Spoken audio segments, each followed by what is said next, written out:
Okay, so we're all about diving into the latest and greatest in the EV world. Something pretty huge. Definitely. Some news about BYD and their new charging system. Yeah. I mean, when I saw the numbers, I was like, is this real? Yeah, it's pretty mind-blowing. It is. So we're going to unpack all of that today for Yeah. you and Okay. kind of look at everything you sent me, compare it to, what's already out there and really figure out if this is the breakthrough that, we've all been kind of waiting for. Absolutely.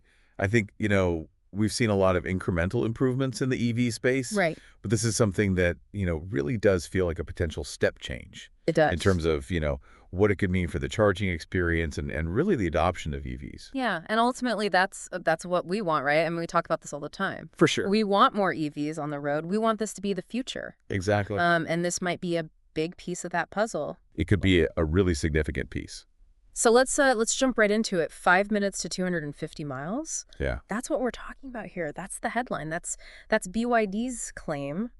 Roughly 400 kilometers in just 5 minutes. Mm. I mean, compared to the charging times we're seeing now, that feels like something out of, a sci-fi movie. Yeah, almost like Back to the Future or something. Exactly. Yeah. And it makes you wonder, like, how is this even possible? Yeah. What's so fundamentally different about their approach that allows for this kind of speed? Yeah, so it's not just, a little bit more power here, a little bit more efficiency there. Right. It seems like they've really kind of rethought the entire charging process from the ground up. Okay.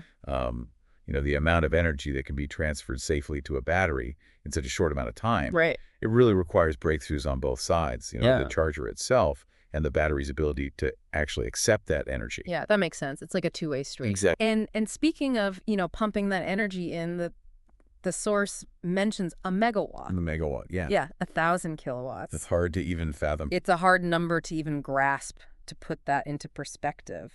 The Tesla superchargers that we see out there now they're operating around 250 kilowatts. That's a huge difference. That's a fourfold increase.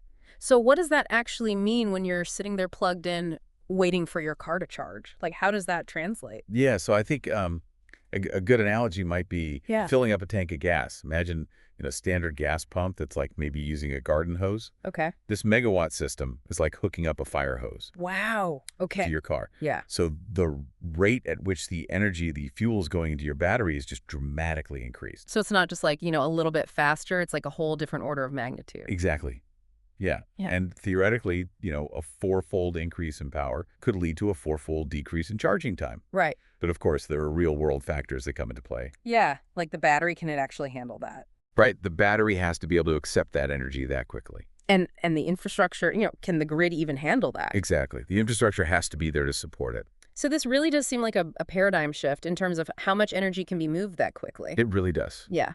Yeah, it's pushing the boundaries of what we thought was possible. Okay, so we've got this incredible power output, but there's another piece of the puzzle here, this high voltage system that's mentioned. Right. And it looks like it's operating somewhere between 800 and 1,000 volts. Yeah, and that's a key part of the equation. Okay, so help me understand this. Why is moving to a higher voltage so important for achieving these super fast charging speeds?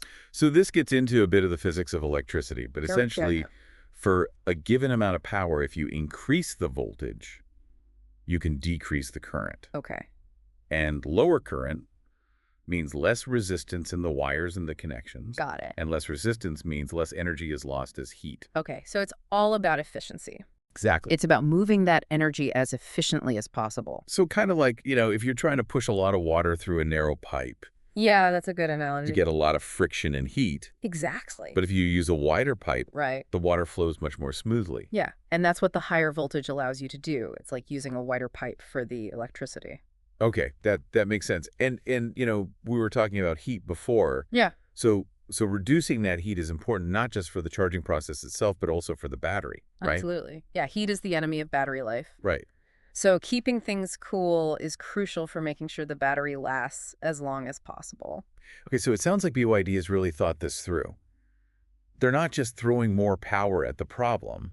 They're really looking at the whole system. Yeah, it seems like a very holistic approach. Okay, so now the question is, who gets to experience this first? Right. Who are the lucky early adopters? Well, it looks like the first vehicles to get this technology are going to be the new BYD Han L and Tang L models. Okay, and these are expected to launch later this year Yeah, later in 2020. with a price range somewhere between like $37,000 and $49,000. Roughly, yeah. So is this BYD kind of strategically choosing to roll this out in their more premium models first? I think that makes a lot of sense. Introducing a new technology, especially one that's potentially more expensive to manufacture Right.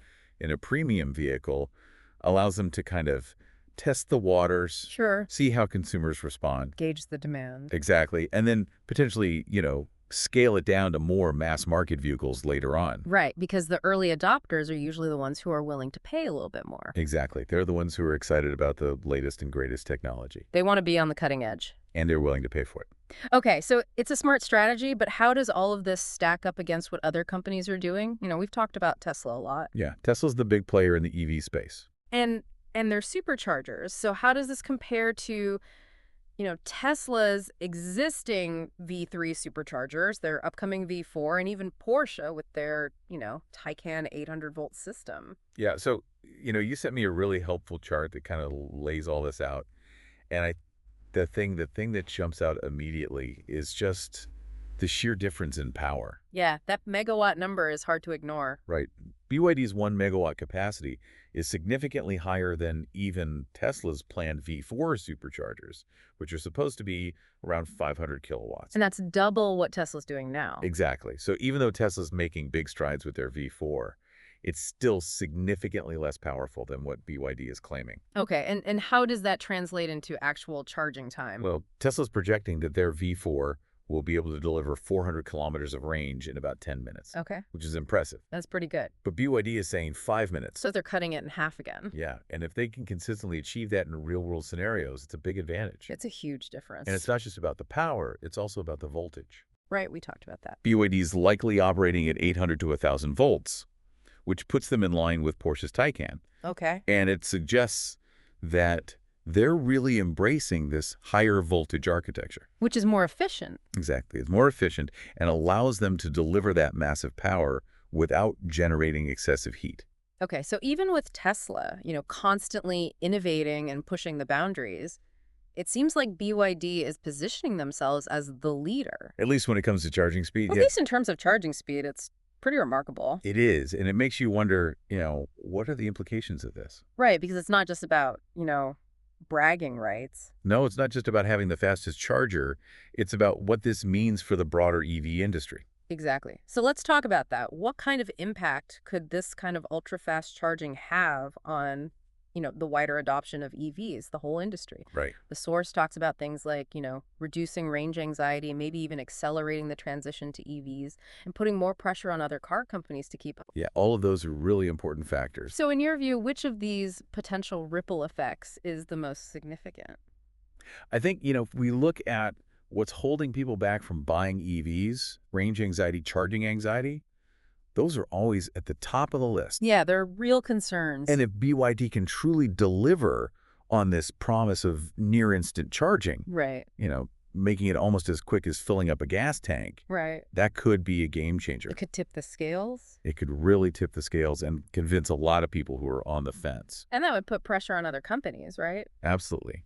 If BYD is offering this kind of charging experience, Yeah. other companies are going to have to step up their game. To stay competitive. Exactly. They can't afford to fall behind. Okay, so this could be a really big deal, not just for BYD, but for the whole industry. I think so, yeah. It's a potential turning point. Now, of course, with any big leap forward, there are always challenges. Right. Every new technology has its hurdles.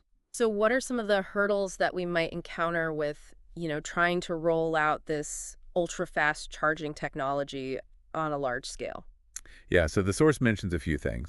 The need for a lot of infrastructure development, Right. upgrading the electrical grid to handle all this power. Yeah, because if everybody's plugging in at a megawatt, Exactly. The grid's going to have to be able to handle that. that's a lot of juice. And then there's the cost of deploying these new chargers. Right, because I imagine these are not going to be cheap. No, they're going to be significantly more expensive than existing chargers. And then there's the question of, battery longevity Right. Can the batteries handle this kind of rapid charging over the long term? without degrading too quickly. Exactly. So those are all valid concerns. So of all those challenges, which one do you see as being the biggest obstacle?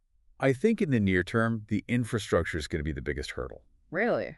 Building out a network of these ultra-fast chargers, Yeah. making sure the grid can handle it. It's a huge undertaking. It's a massive undertaking, Yeah. and it's going to require a lot of investment and coordination. It's not going to happen overnight. No, it's going to take time. And the source also mentions that BYD is likely using some pretty advanced thermal management systems in their batteries to help mitigate the potential negative impacts of this kind of rapid charging on battery life. So why is that so important? Yeah, so as we talked about before, heat is a big problem for batteries. Right. And when you're charging that quickly, it generates a lot of heat. Yeah. So if you don't manage that heat effectively, it can really shorten the lifespan of the battery. Okay, so these thermal management systems are basically like keeping the battery cool, Exactly. They're like a cooling system for the battery. and that helps protect it. Exactly. It helps to keep the battery operating at a safe temperature, even when it's being charged really quickly. Okay, so it sounds like BYD has really thought about this, and they're not just focusing on the speed, but also on making sure that the batteries can handle it. Yeah, it seems like they're taking a very comprehensive approach. Okay, so let's step back for a second and think about what this all means. Yeah. I mean, the idea of getting, 250 miles of range in just 5 minutes of charging. It's pretty remarkable. It's pretty incredible, and it really feels like it could be a game changer for EVs. Yeah, it's a potential turning point. Because it addresses one of the biggest concerns that people have. Absolutely, that range anxiety, that fear of being stranded without a charge. If you can charge your car as quickly as you can fill up a tank of gas, Right. that changes everything. It really does. It levels the playing field between EVs and gas cars. So this leads to an interesting question for you. Thinking about, your own transportation choices, your own view of EVs. Yeah. How does this potential for ultra-fast charging change your thinking? Well, it definitely makes me more optimistic about the future of EVs. Knowing that this kind of technology is on the horizon, Yeah. it makes me more likely to consider an EV for my next car. And it makes you wonder what else is coming down the pike. Right. What other innovations are just around the corner? Exactly, because this is just one piece of the puzzle. Yeah. There's a lot more happening in the EV space.